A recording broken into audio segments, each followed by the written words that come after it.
What's your name, sir? David McWhorter. Name of your company? Homeland Security Consulting Group.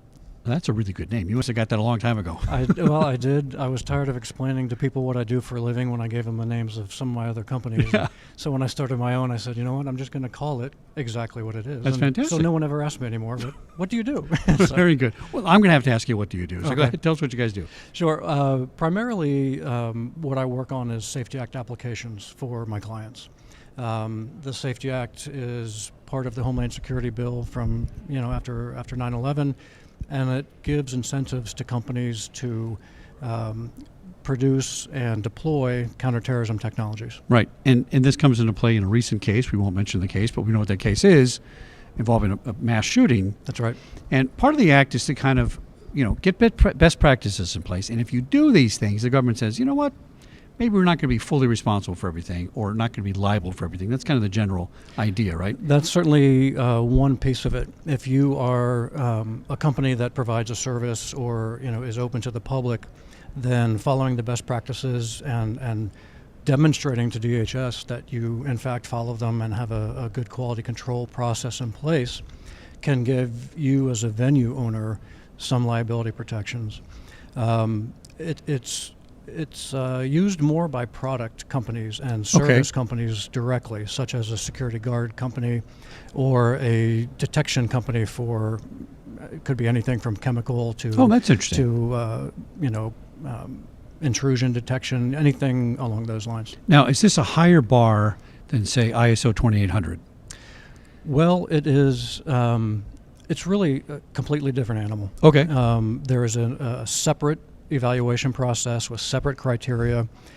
A completely different group of people are going to be looking at this, and they will take what you give them and evaluate it for effectiveness. So it in a sense, it's subjective. There are criteria and there are evaluators, but it is a back and forth process with DHS. So you don't simply get an answer of no and then have to go figure it out.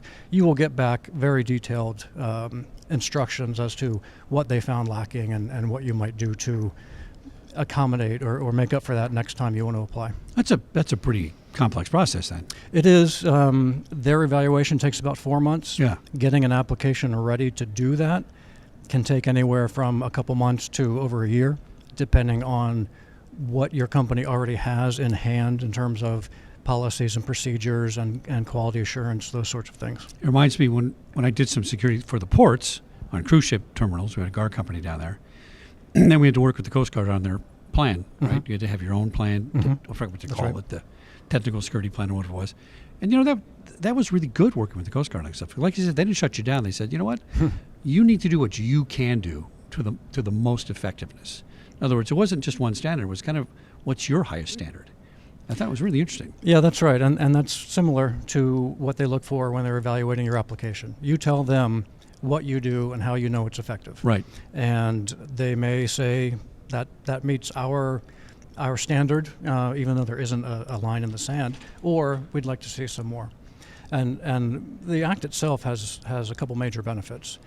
Once you get designated or certified by DHS, your company has the liability protections you mentioned. Right.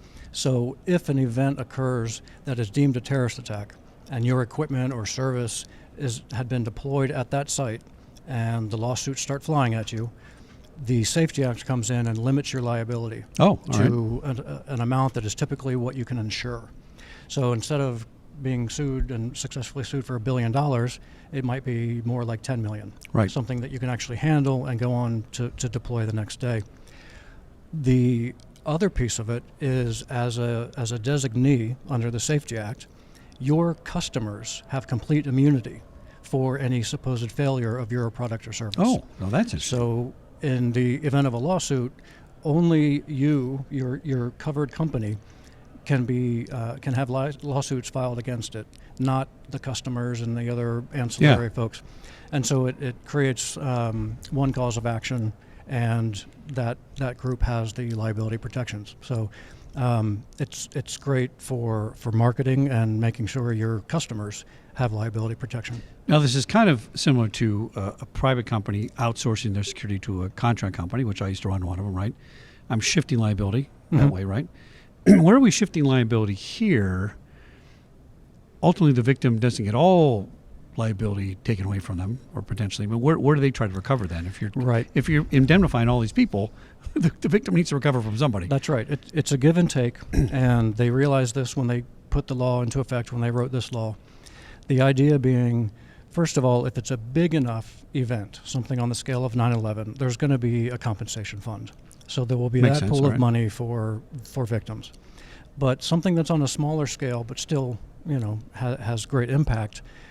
The balance is between, can we get these great new technologies out there to help protect us without the fear of liability, keeping them out of the public sector, versus will people be able to sue for an infinite amount of money? Yeah, 'cause you can sue for anything. And so it's a balancing act where DHS has said, okay, I'll limit your liability to a certain amount because we want your great, cool, new stuff out there.